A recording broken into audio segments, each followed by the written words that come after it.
Yes. The next topic of discussion for this particular video or the lecture will be vector differential operator and the subsequent connections with the vector differential operator in the form of gradient, divergence and curl. So one has to understand first about the notation and the definition for the vector differential operator so as to obtain the requisite quantities or the values asked for gradient, divergence and curl. So the three main topics what we are going to discuss in the coming few lectures will be the gradient, divergence and curl. But one has to understand first about vector differential operator, which is operated, so in turn we get the different quantities as gradient. Once you get divergence, and on the other hand you get the curl. So what do we understand by the differential operator? See, all have discussed about the function, and in general we denote the function as y is equal to f of x.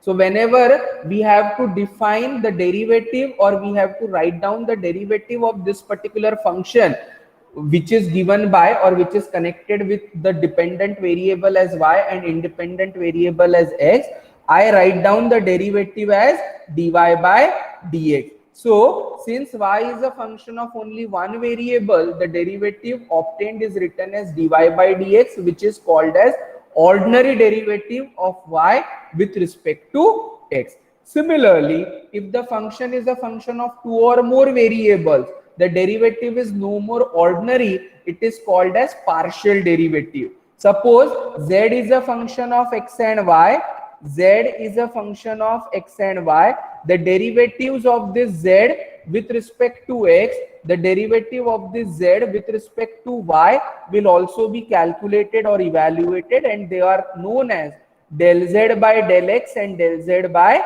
del y. These particularly are known as partial derivatives of z with respect to x obtained by keeping or treating y constant.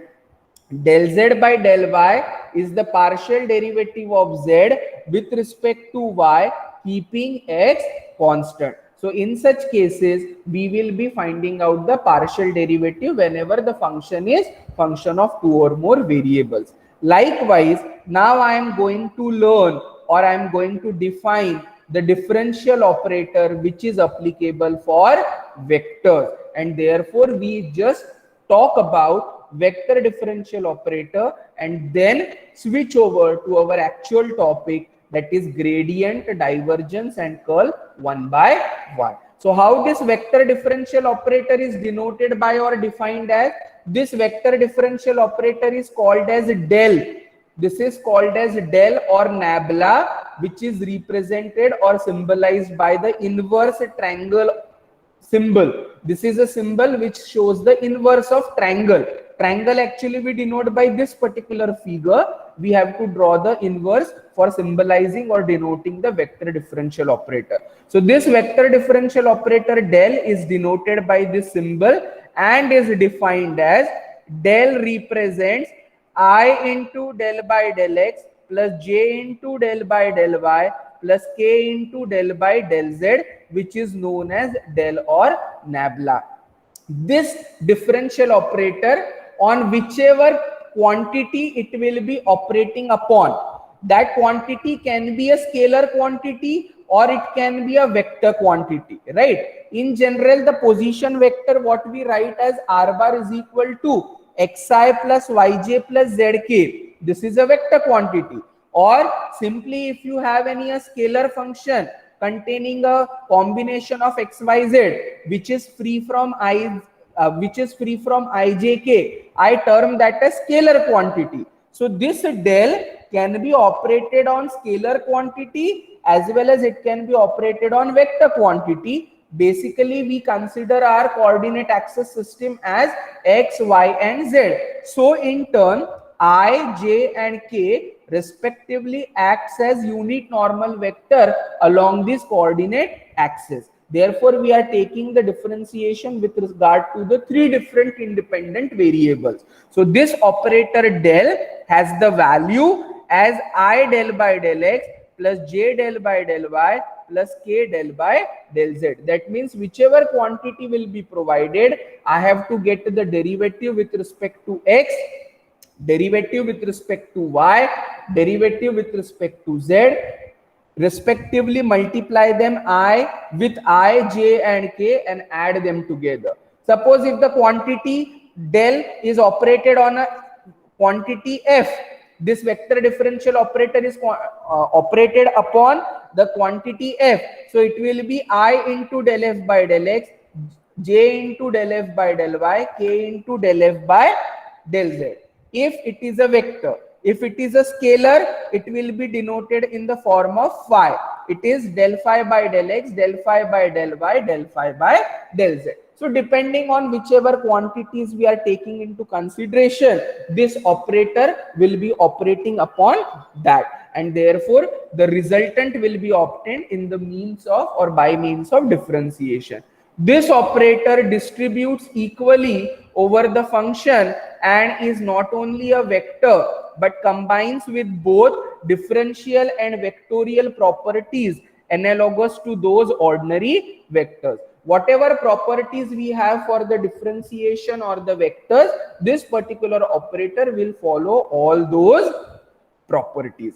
So now, not wasting much of the time after talking about vector differential operator, I intend to define the first quantity of our sequence, that is called as gradient. In sequence, we are going to learn about or talk about gradient, divergence and curl, out of which the very first is gradient. Now, what do we mean by gradient?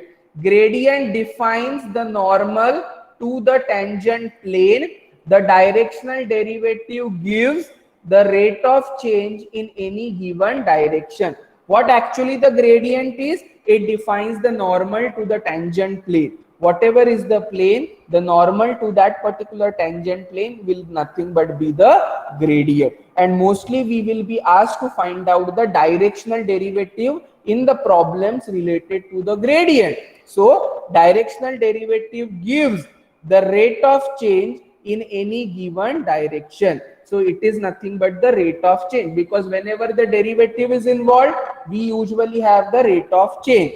Thus, if phi of xyz is a scalar point function and continuously differentiable, then the vector del phi given by I del by del x plus j del by del y plus k del by del z to be operated on phi will be del phi is equal to I del phi by del x plus j del phi by del y plus k del phi by del z. We will be taking down the derivatives of phi with respect to x, with respect to y, with respect to z, multiplying with I, j and k simultaneously and adding up will give us the resultant as del phi, which is called as grad phi, known as gradient.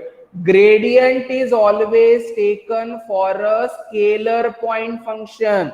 Phi of xyz is purely a combination of xyz. It is not involving ijk. So gradient किसका लिया जाता है? Scalar point function का. But जिस किसी का भी gradient लेंगे उसका रिजल्ट कैसे रहेगा?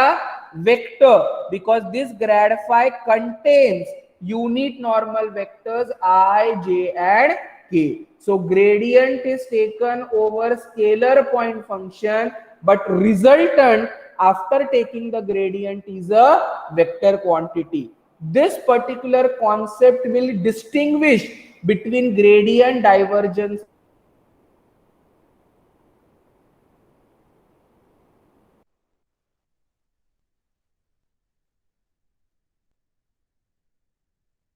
and curl. Gradient is taken over scalar point function. Resultant of divergence means dot product is a scalar.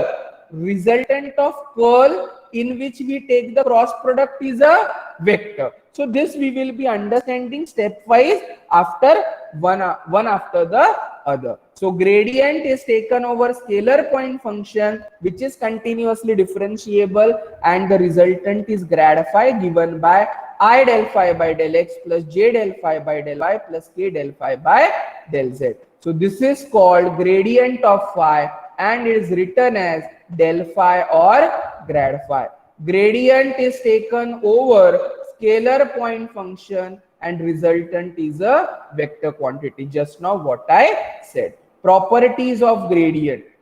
If phi is constant, then grad phi is equal to 0. Whatever is the constant term, its derivative is going to be 0. Therefore, phi is constant, gradient of that phi will be 0, because actually the process of calculation of gradient involves differentiation with respect to x, y and z. So constant quantities derivative is always 0. If phi1 and phi2 are two scalar point functions, then del of phi1 plus minus phi2 will be del phi1 plus minus del phi2. It is distributive like the differentiation rules for the functions what we have. Lastly, del of c phi1, where c is constant, you can write down the derivative as c into del phi1, where c is any constant. So these are the general properties wherein we will be having down the rules or the applications for the given problem. Is it okay? Next, note number 1.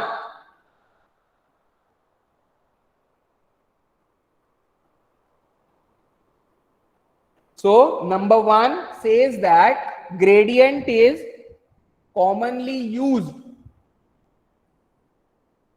Gradient is commonly used for determining the slope of a straight line or slope of a scalar point function.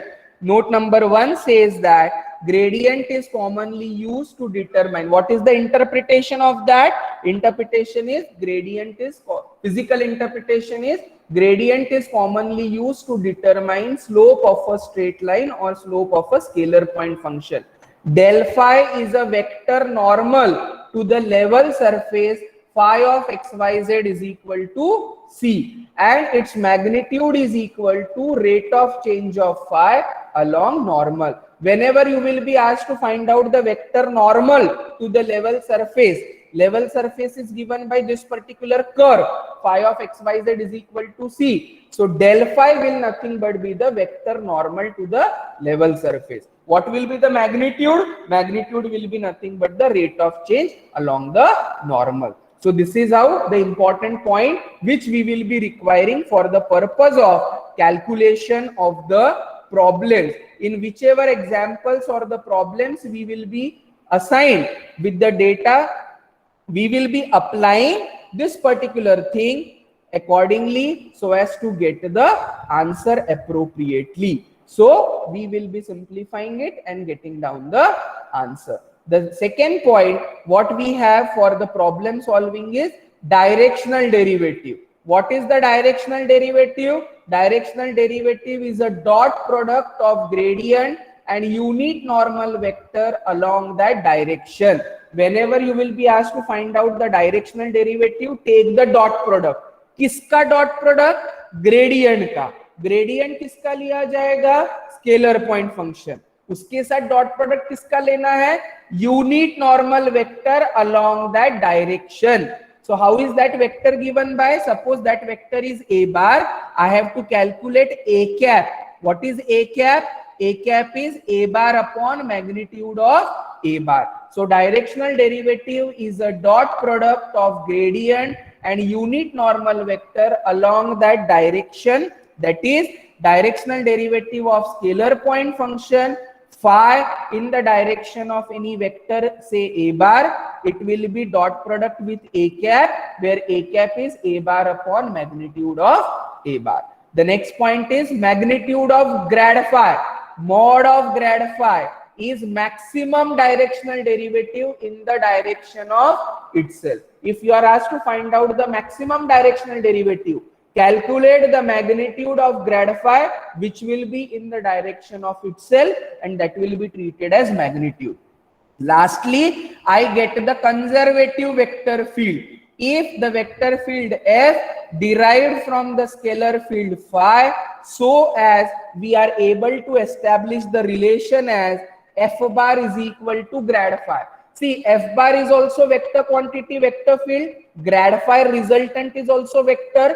Those are equated with each other. In that case, we say that F bar is a conservative vector field, and phi will be called as scalar potential.